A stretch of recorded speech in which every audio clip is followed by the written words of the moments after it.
Good morning mga kaludi. Yan. So kung nakita nyo mga kaludi, may speaker po tayo dyan sa harapan nyo. Ayan, harapan natin. Ayan. So subukan natin i-repair to mga kaludi. Ano? Ang issue nito mga kaludi ay walang tunog. Hindi tumunog. No? Ayan. Ito yun mga kaludi. Ayan. D12 po to mga kaludi. Ayan. D12 po yan. Nasa woofer mga kaludi. Ayan.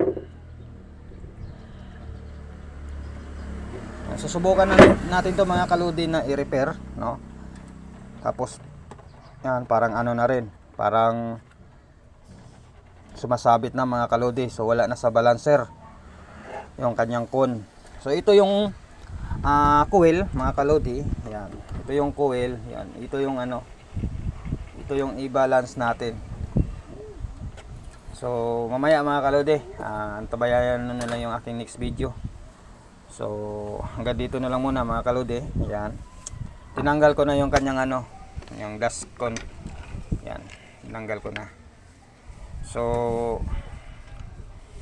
pag binabalance natin to mga kalode, kailangan baklasin to. Yan, babaklasin mo yung kanyang ano, paper con. Tapos tatanggalin natin tong ano, hugutin natin tong kanyang voice coil.